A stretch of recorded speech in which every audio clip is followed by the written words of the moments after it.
This is Secrets to Win Big, your roadmap to sustained growth. Brought to you by Arjun Sen, founder and CEO of Zen Mango, top brand growth driver, and a former Fortune 500 executive who has been called one of the most marketing intelligent minds in the business. Find him at zenmango.com. And now, here's your host, Arjun Sen. Hi. Welcome to the 150th episode of Secrets to Win Big with Arjun Sen. Yes, you heard it right, 150 episodes. What a fascinating journey. And I want to thank every leader who took time to share their secrets with me. My incredible team of Clint McCaskill and Kriti Chawla, without whom this wouldn't have happened. And finally, every member of the audience who has listened and supported me with incredible comments and reviews in this journey. But this podcast, this specific episode, is about celebrating our audience. So I have looked at 10 questions that have come from you. And it is only fair. Thus far, I have asked the questions, and this time you ask the questions, and I will do my best to answer each one of them. Are you ready? I am. Question 1. Why the name Secrets to Win Big? From day one, the journey was all about talking to leaders from all walks of life, all over the world. And the thing that I've always seen in the corporate world, that every leader has his or her own style of doing things. And that's the reason it is secrets. Secrets are something which is unknown, unseen. They're different from lessons. Lessons tell you what to do.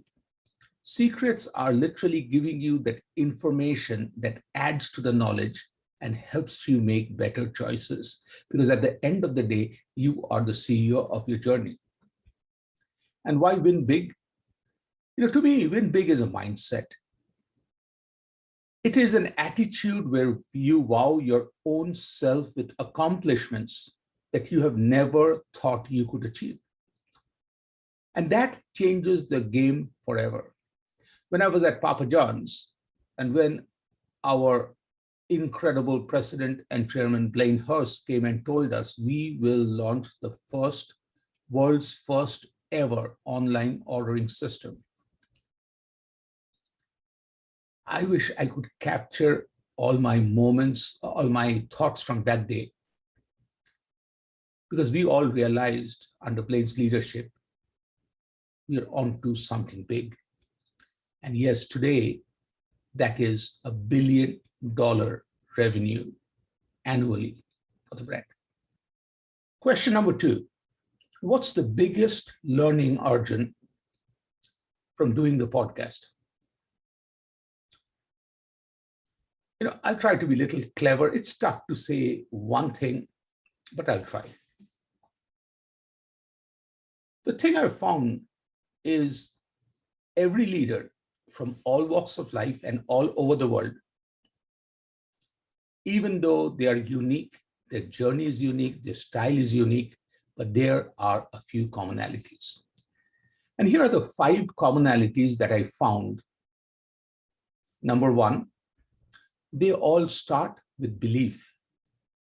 Belief in their own self and every member of the team. They clearly see from day one how they, with their team, will cross the finish line, and there's no doubt about it. Second, they have clarity of purpose, vision, and scope. From day one, they know why they are doing it. They are locked into it. They have a picture of the finish line, and they also know the scope. Scope management, I have seen, is key to success for every leader.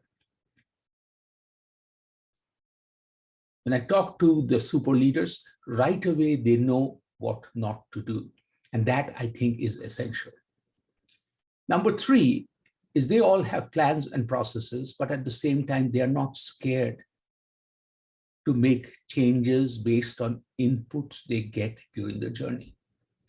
They also start the journey with plans and processes in place, which are 60 to 70% done, because they know that they can figure things out with input during the journey.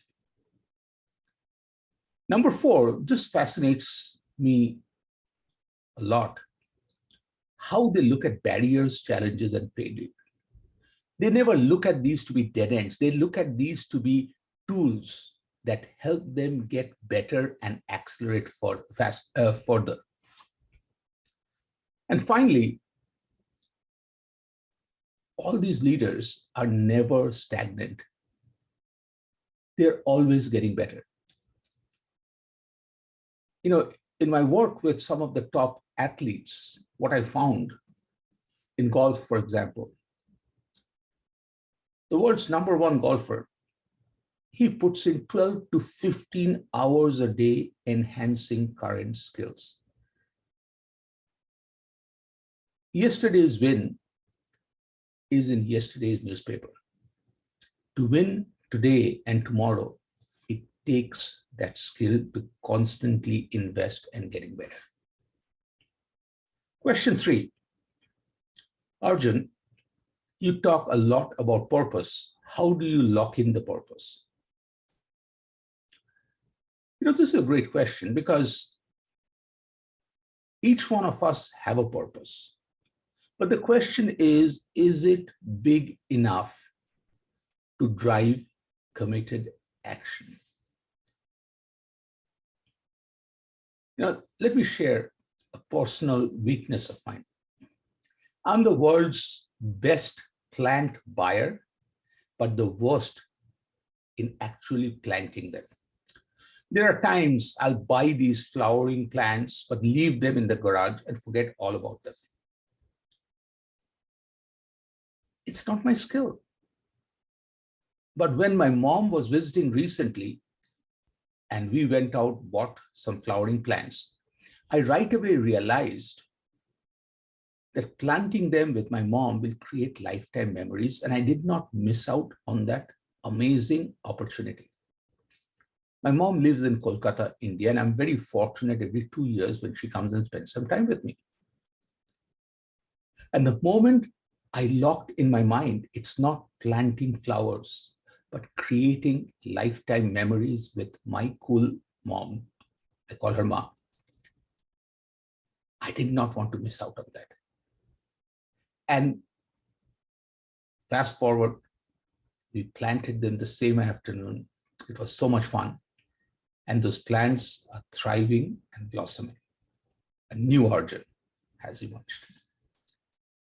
So to move from inaction to action, it is key to lock into a purpose that really connects.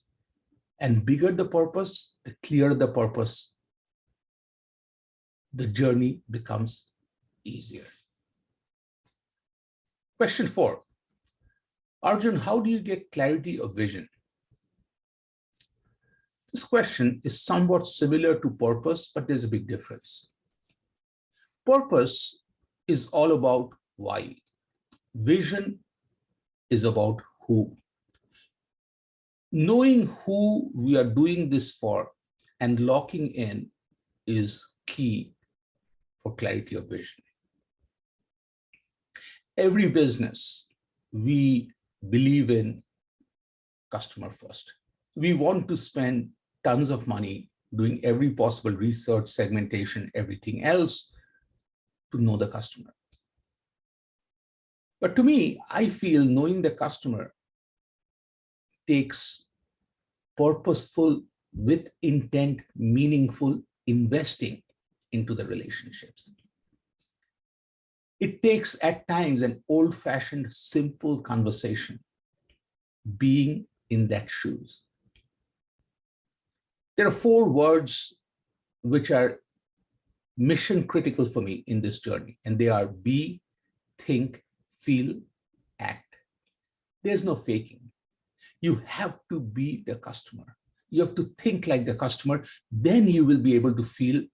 And trust me, when you be, think, and feel, the action that will come from you is totally different. I was invited to speak at an event for an elderly care home. I insisted that I check in for 2 days before I speak so I can feel what an elderly resident goes through. When I checked in on day one, what I realized was because they thought I can have accidents when I sleep, wet the bed, let's be totally honest. They put every possible layer of plastic and covers on the bed. So when I lay down straight, I realized the moment I turn left, there's a sound. Moment I turn right, there's a different sound. And I could not fall asleep. One, I was making sounds, and secondly, I was afraid to make sounds. At some point, I wanted to ask for a wooden hammer so I could hit myself on the head. So a few days later, when I was talking to the board of advisors, I asked them a very simple question. When was the last time you all spent a night being your client, your customer? The light bulb went on. And their journey forward was not the same in future. Because what I found is the moment you do the be, think, feel, a higher level of action is somewhat inevitable. On a lighter note, I came back and realized I need to do the same thing in our guest bedroom. My wife and myself, we spent, one night there. And the moment we got to the bed, we realized that the edges of the bed, the moment you sit, you fall off. And the middle is kind of romantic because the moment you go towards the middle, it's like a little hole there and boom, you sink in. We are not bad, evil people. But over the last 12 years, this is the same bed we have offered to every guest. And I felt kind of embarrassed and ashamed. So the moment we became the guest, thought like the guest, and felt what the guest would feel like, guess what happens? Action. We changed the bed immediately.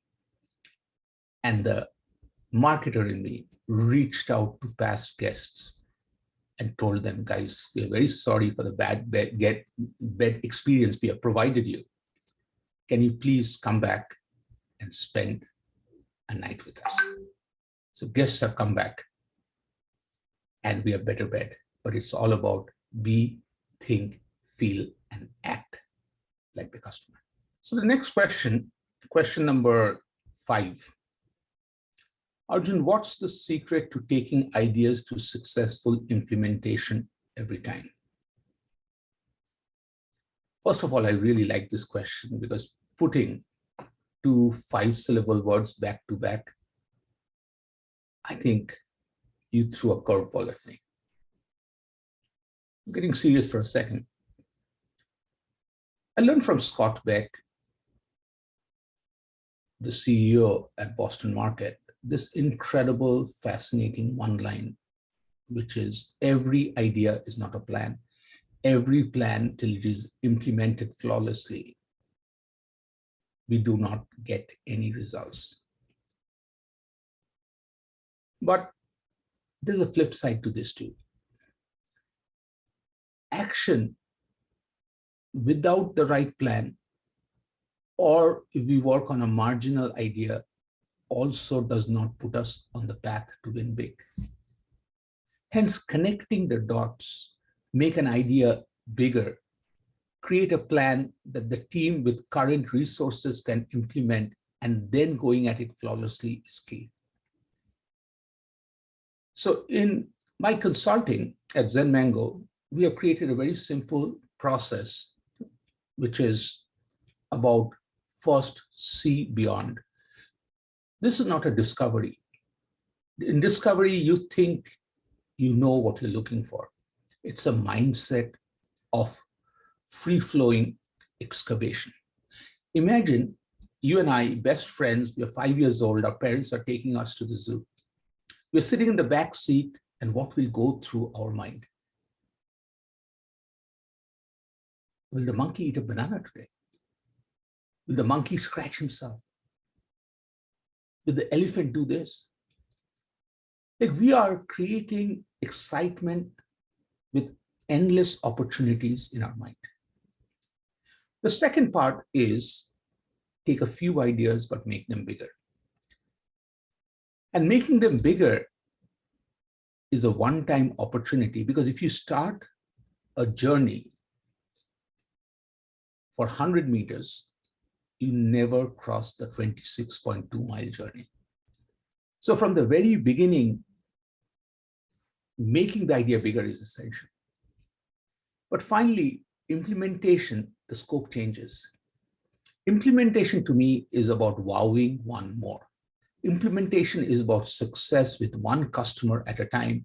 And that's the reason connecting the idea to a plan and then implementing flawlessly has to be blended together. Each is equally important, but actions gets us result. Question 6. Arjun, who is the best leader you've ever worked with and why?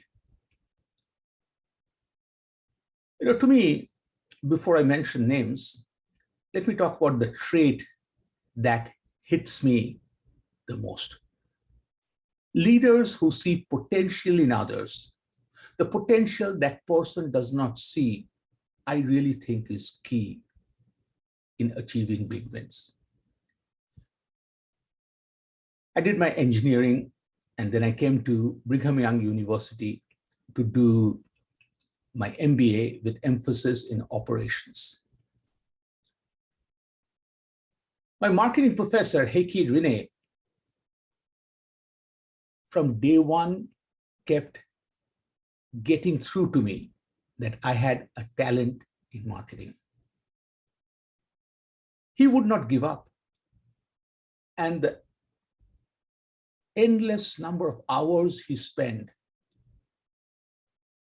getting through to me put me in the path of marketing. I'm eternally grateful to Professor Heikki Rinne for seeing in me what I didn't see. And I sincerely believe that Professor Rinne has done that, not just for me, but tons of other students. That's what his mindset is. The same with Blaine Hurst, who was the chairman and president at Papa John's, and later on he became the chairman and president at Panera Bread. When I was fortunate to work for Blaine, Blaine saw things in me, what I was capable of, and put me in roles that, to be honest today, just between you and me, I may not have given myself those opportunities, but Blaine did. And that's the thing that connects Blaine and Heikki, is they as leaders can see beyond the potential of individuals. And that makes them so powerful. And with Blaine, there's this side of human touch, which is kind of unparalleled. Every time Blaine hired me, he, the president of the company, it's a big company, he would come to the airport to pick me up. And at the end of the interviews, he'll drive back, debrief with me. At that point, how much I got paid, the perks, the benefits mattered, but did not matter as much, because I wanted to work for this guy. So leaders see the potential and create the connection with you because it's all about feelings. And once you fall into, I want to, must work for this guy, it creates this strong bond forever. Question 7. Arjun, what's one lesson you will take forward with you? This one is very simple because it connects every lesson. And the lesson I want to take forward with me in all my journeys is we are all in the feeling business. Think. We are all wired the same way. When we feel good, we want to do more of the same. We want to have more of the same. And when we feel bad, we have run, forest run instinct. So long-term business connections, if you want to call it loyalty, whatever you want to call, comes from this core, simple fact that we are all in the feeling business. So how can we create better feelings? Very simple. Invest in people. Get to know people. In my first marriage, on our first wedding anniversary, I had bought for my then wife an amazing SLR camera. But there was one problem. She didn't care about photography. She didn't like taking pictures. She wanted a camera. And I used our anniversary to buy the camera I always wanted. Of course, the very fact I'm talking about my ex, you know where the marriage went and whose fault it is. So getting to know people and then having the desire and the connection to build impactful feelings is mission critical. My first consulting project, or one of the first consulting projects, came when I went to a conference and I met Marilyn, who was in charge of one of the produce foundations. As she talked about what she does, it fascinated the heck out of me. In those days, I was making zero money as a consultant, and I really wanted any project she would give me. As we would talk about, she talked about her 3 cats, and the names were very cute. Even today, I remember after nearly 20 years, Alpha, Beta, and Delta. I don't know what happened to Gamma, but Delta. After that, I was in Estes Park and I was at glassblower shop and I found 3 cats together. It's a beautiful thing. So I bought it. And just before Christmas, I sent it to Marilyn. Marilyn called me on Christmas morning. She said she and her husband opened it and that's the most thoughtful gift she has ever had because nobody ever gave gifts to Alpha, Beta, and Delta. Of course, I had that smile on me that, that's Arjun. Of course not. I was lucky, guys. Come on.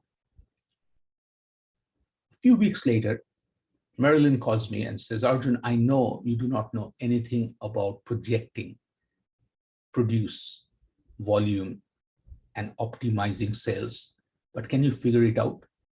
And if you do, there's a $120,000 project ready for you.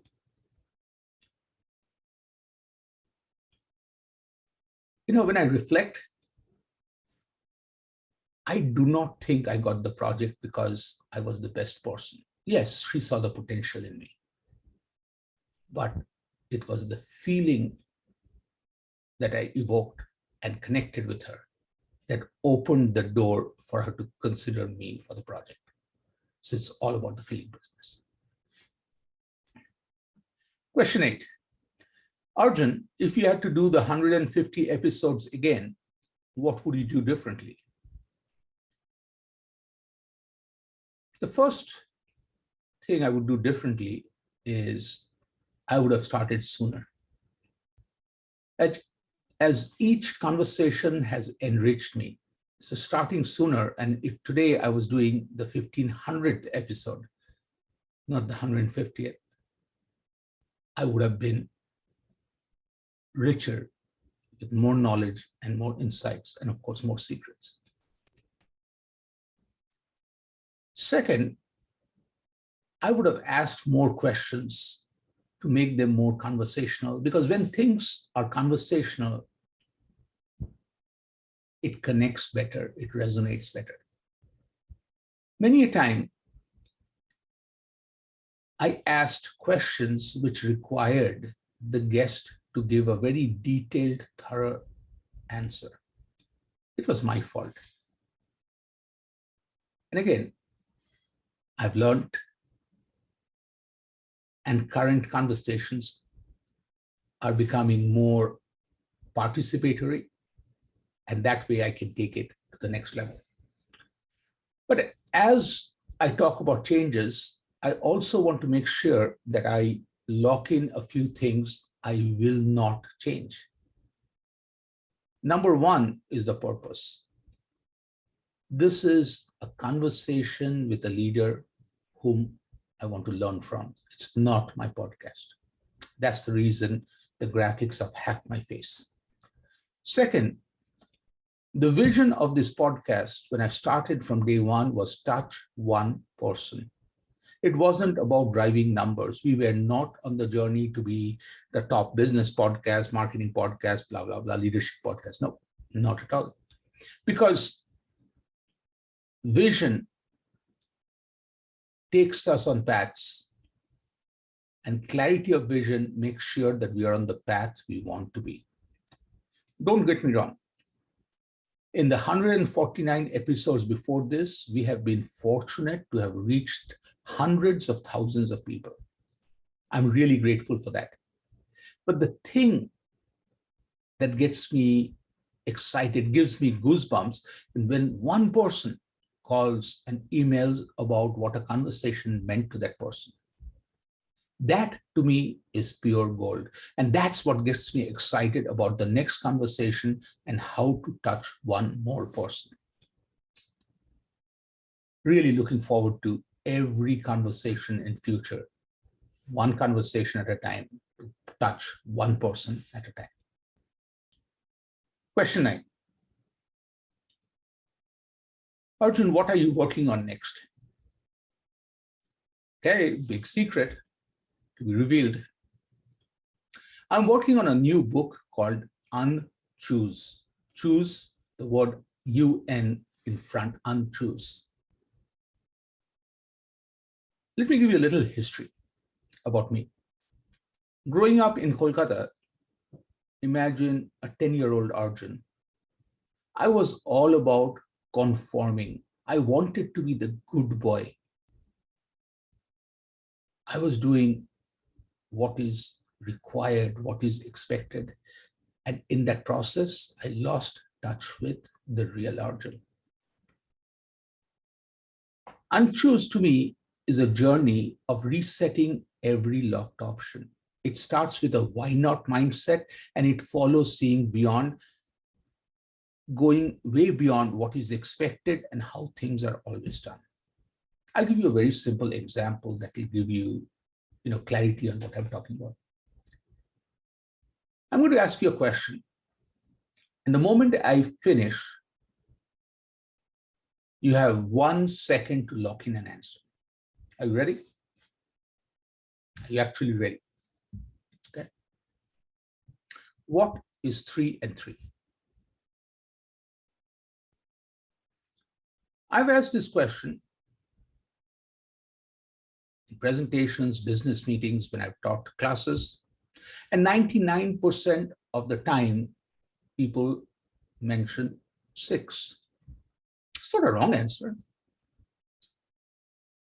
But then there are individuals who go above and beyond. One person said 9 because and may mean multiply. Somebody said 27 means power. Somebody talked about 3 and 3 is a stronger 3 twice. Another person says 3 and 3 is 8. I got a little baffled. And she explained to me is two threes coming from opposite direction. When they meet and merge, it becomes an 8. I'm like, wow. Then a cool answer came from somebody who explained to me 3 and 3, when you turn them sideways, become two W's, two wins. And then the super chef started scribbling and came back to me and said, Arjun, it's 67. I'm like, wow, how did we get to 67? He said, imagine, Arjun, there are 3 ingredients and 3 ingredients. So if you start taking different ingredients, how many different recipes can you create? He took me to the whole concept of permutation combination. I got it, 67. A few weeks later, he said, Arjun, I was wrong. It's actually infinite. I'm like, wow, how did you get to infinite from 67? He said, Arjun, what I missed was, for each ingredient, you can take different amounts of that ingredient. Now, when you add that variable, now it is infinite. So this whole journey of 3 and 3 can be infinite is because each of these people unchose a traditional mindset. And finally, when I was asking a super corporate leader, he looked at me and said, I do not know, Arjun. I'm like, how come you do not know what 3 and 3 is? He says, Arjun, I do not know 3 of what and 3 of what. I do not know what you mean by and. Can we have a conversation? So that to me was the epitome of unchoose. Unchoose to me is a pause where we fill our minds with questions. We remove our paradigms, because once you free yourself, then you get unlimited options and choices. The last question is, Arjun, you have asked this question every time. We really enjoy this.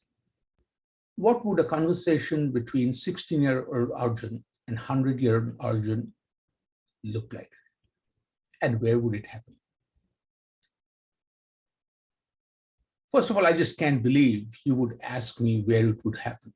It has to happen on a golf course. And I just see that conversation to be centered around 16-year-old Arjun.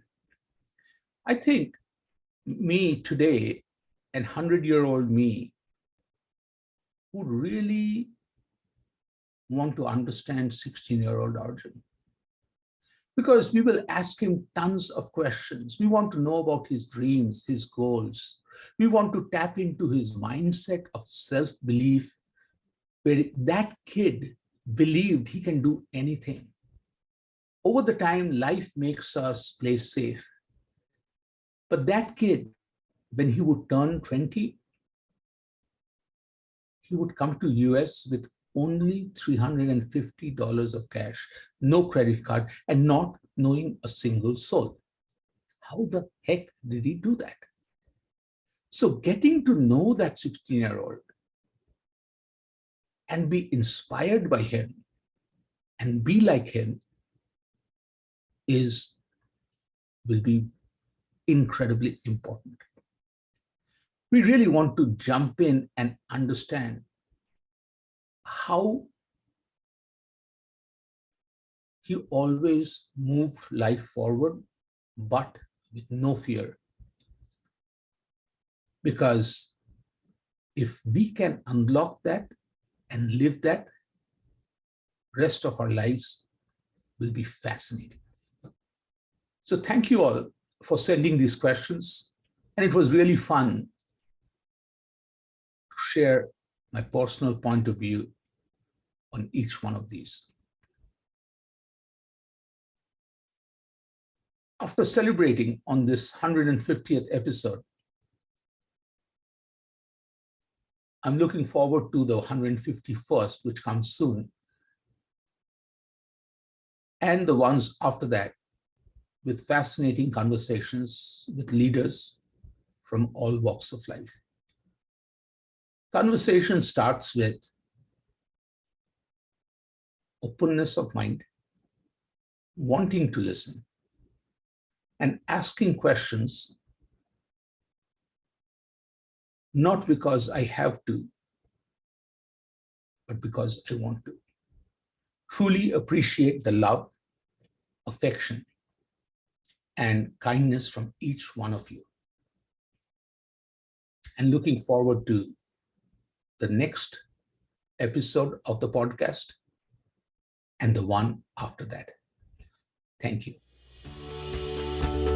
You've been listening to Secrets to Win Big with Arjun Sen, founder and CEO of Zen Mango, top brand growth driver, and a former Fortune 500 executive who has been called one of the most marketing intelligent minds in the business.